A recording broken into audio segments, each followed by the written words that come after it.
Our gospel reading this morning is from Luke, the Gospel of Luke, chapter 2, verses 41 through 52.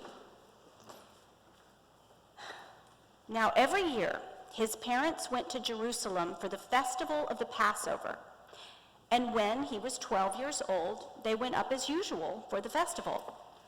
When the festival was ended and they started to return, the boy Jesus stayed behind in Jerusalem, but his parents were unaware of this. Assuming that he was in the group of travelers, they went a day's journey. Then they started to look for him among their relatives and friends. When they did not find him, they returned to Jerusalem to search for him. After 3 days, they found him in the temple, sitting among the teachers, listening to them and asking them questions. And all who heard him were amazed at his understanding and his answers. When his parents saw him, they were astonished. And his mother said to him, "Child, why have you treated us like this? Your father and I have been anxiously looking for you." He said to them, "Why were you searching for me? Did you not know that I must be in my Father's house?" But they did not understand what he said to them. Then he went down with them and came to Nazareth and was obedient to them. And his mother treasured all these things in her heart. And Jesus increased in wisdom and in years and in divine and human favor.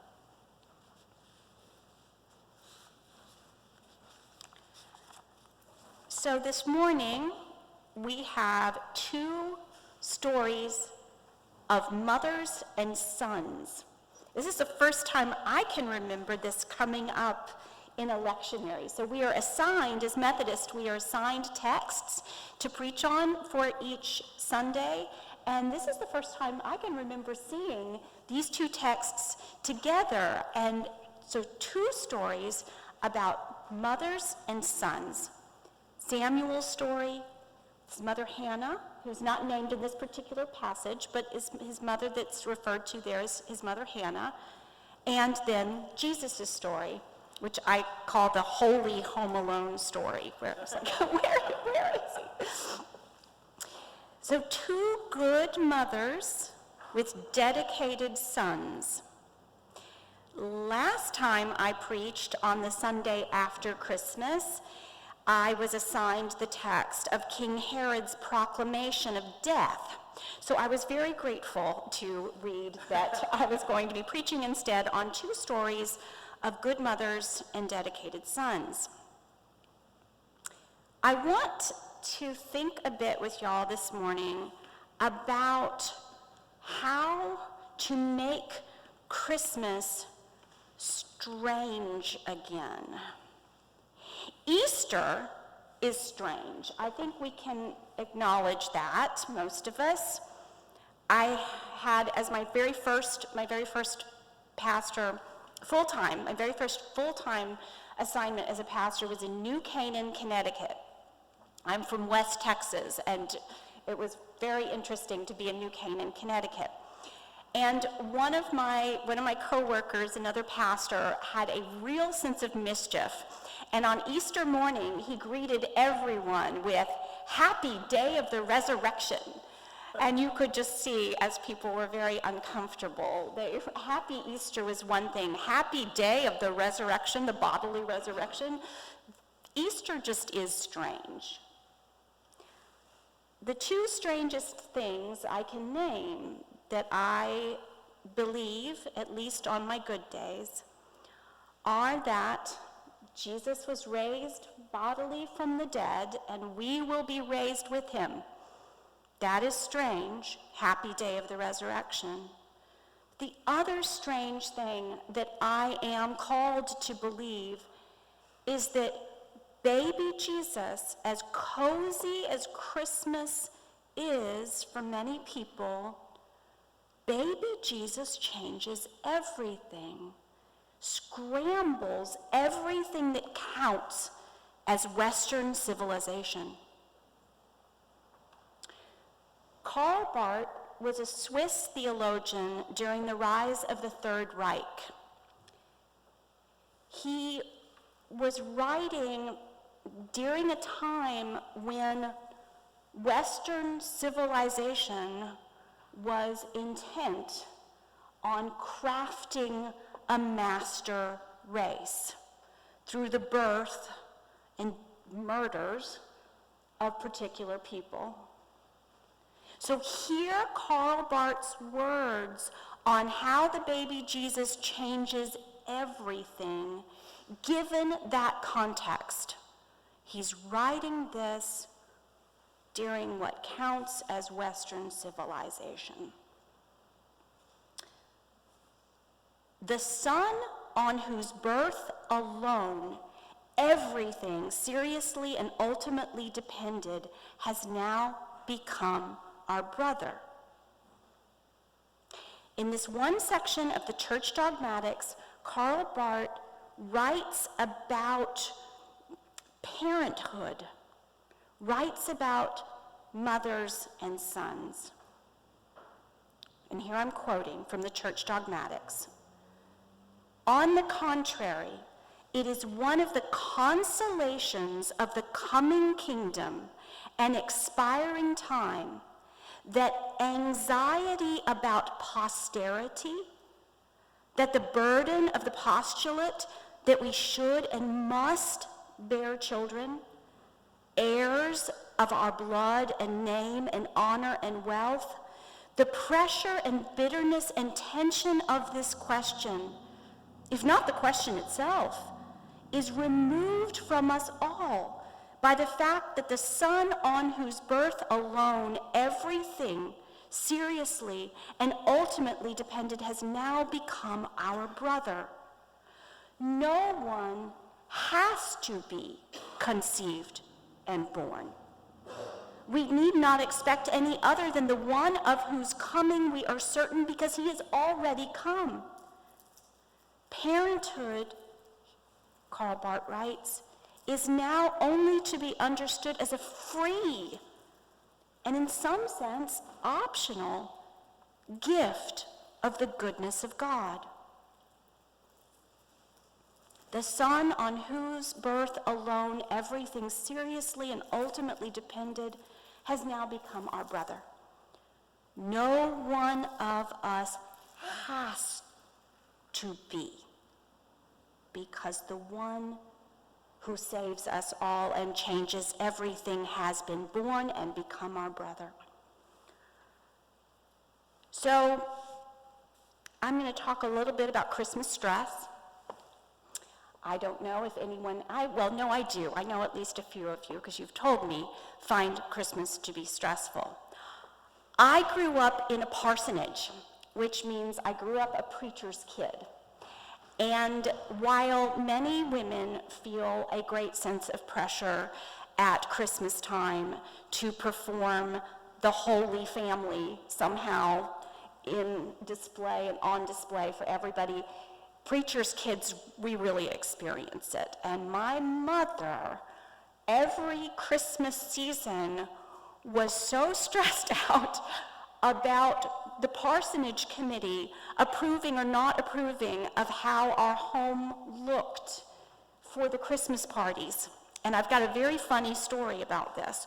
So this sums it up. I love my mother very much, and Christmas sort of drove her crazy. And during one Christmas, we were visiting, my younger daughter Emily was with me, and we went early to help my mom get everything ready for the staff Christmas party for my dad's big fancy church in Austin. And we'd been cleaning all morning, and people were set to arrive soon, and I had not showered and gotten myself presentable, and I said to her, I've got to stop, because I've got to go get ready to appear. And she said, whatever you do, don't step on the bath mat. I was like, what? She said, your footprints will show. I thought, that footprints will show. You can't have a proper Christmas if you see feet on the Christmas bath mat. Yeah. So some of you have been really patient with me talking about my book that I've just completed on muscular Christianity and holy husbandry. But another one of my books that I wrote is called Conceiving Parenthood.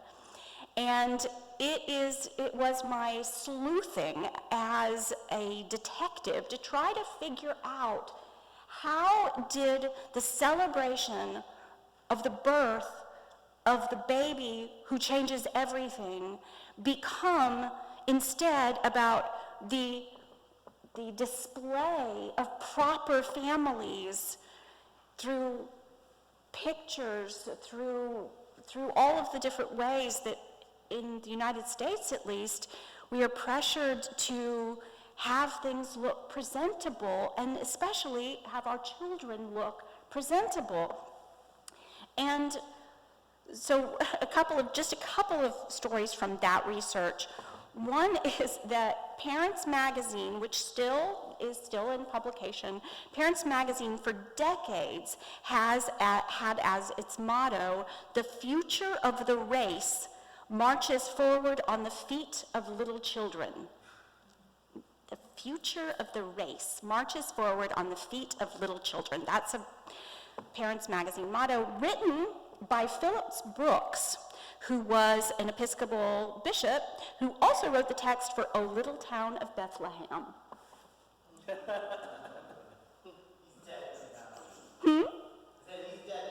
He's dead. He's dead, it's still a beautiful hymn, but, O Little Town of Bethlehem should have corrected his conception of children such that the future of the race doesn't march forward on the feet of little children.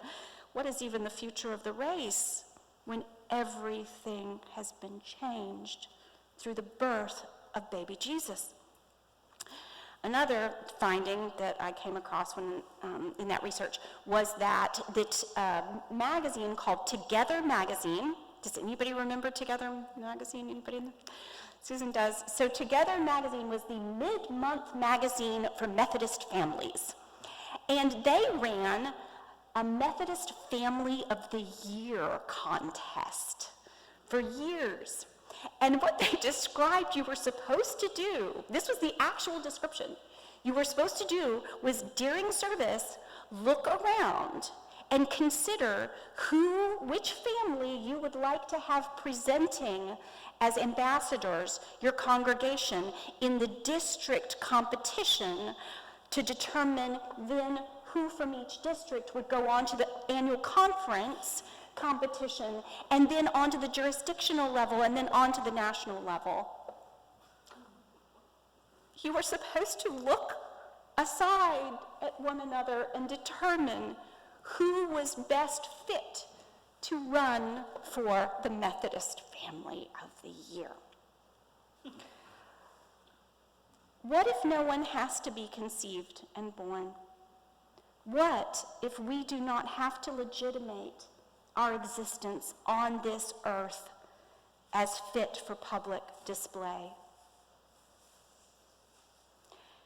So, New Year for Christians begins with Advent. I know that there will be lots of New Year celebrations on New Year's Eve and New Year's Day, but for Christians, our New Year begins with anticipating the birth of this one baby boy. And last week, thank you, Charles preached in part on Mary's song when she discovers that she is going to be having this promised baby boy. How could we, in this new year that began for us with Advent, live into Mary's song? The proudly rich have had their pride and riches scattered out among the rest of us. The proudly rich have had their pride and riches scattered about. The people on thrones have been brought down to the earth with everyone else. Baby Jesus changes everything. And to close, I will note again, those of you who have heard me preach before know that I always have a song going through my head as I'm preparing a sermon, as I'm going about my day. I'll have a song that will help me think through what God might give me to say to others about God's word. And this time, it was a song from the Staple Singers. It was written by Stax Records by songwriter Deanie Parker, and it came out in the late 60s, early 70s, and it's called Who Took the Mary Out of Christmas?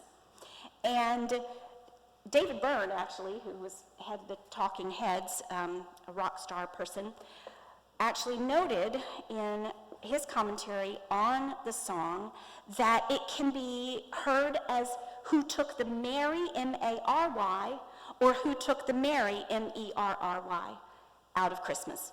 Who took the Mary out of Christmas? And I don't have much of a singing voice right now, but I'm just going to give you a little sense of it, because the song itself is a big part of the words, how it works. So they're singing together, the Staple Singers, and the refrain goes,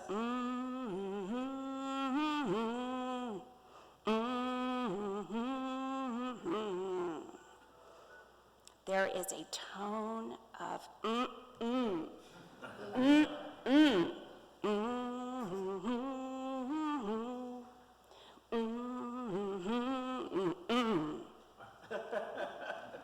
Who took the Mary out of Christmas? These are their words, written by Deanie Parker. Who took the Mary out of Christmas? People all over the world forgot about Christmas. Too busy fighting wars, trying to make it to Mars, searching for light and can't seem to find the right star. People all over the world forgot about Mary, making believe he's just another baby boy. Happy New Year.